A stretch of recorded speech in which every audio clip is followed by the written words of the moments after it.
In our previous video less than 3 weeks ago now, we discussed how investors were navigating through numerous market-moving events in early 2025. Many of these events are a constant in the investment process, and this includes economic growth data, changes to interest rates and inflation, and corporate earnings reports.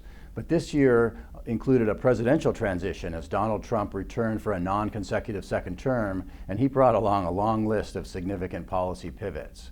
Through it all, U.S. financial markets have been very resilient with rising stock prices and stable interest rates. As of mid-February, through February 12th, the widely followed S&P 500 equity index increased about 2.9% on a price basis year to date, and U.S. Treasury yields from 2 years to 10 years moved modestly higher than at the beginning of the year.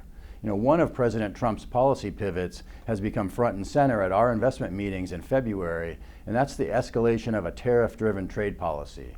Thus far in February, the president imposed and then delayed widespread tariffs on Mexico and Canada, implemented tariffs on China, and added blanket tariffs on all imported steel and aluminum. The tariff situation is fluid and likely to play out over months, not weeks or days.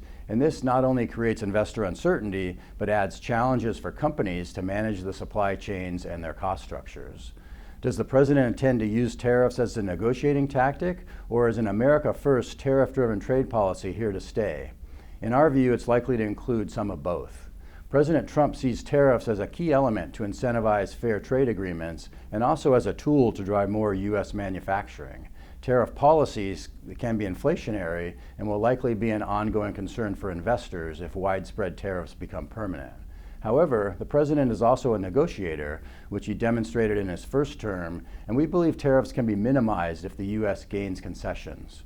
Trump wants to see foreign markets open to U.S. companies along with foreign capital investment made in this country. In addition, while negotiating trade deals, the administration will also work on cutting regulatory red tape and lowering taxes to drive other sources of domestic capital investment. Consumers and companies can often adjust to tariffs on imports, especially if the U.S. dollar rallies to minimize the impact. But a trade war with retaliatory tariffs can be a headwind, limiting U.S. exports and creating demand disruption. S&P 500 companies rely on foreign markets, so earnings growth could be impacted, especially if large trading partners fall into recession. So what does this mean for investors? Well, we believe that interest rate pressure remains to the upside, keeping rates elevated, and that equity market volatility is likely. U.S. equity markets trade at above average valuations, making indices such as the S&P 500 exposed to valuation shocks. But the pro-growth narrative remains in place as the president will push for business investment and consumer trends are solid.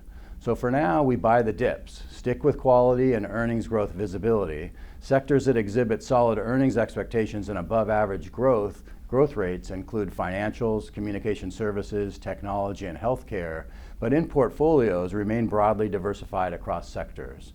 For specific recommendations and strategies, please contact your D.A. Davidson Financial Professional.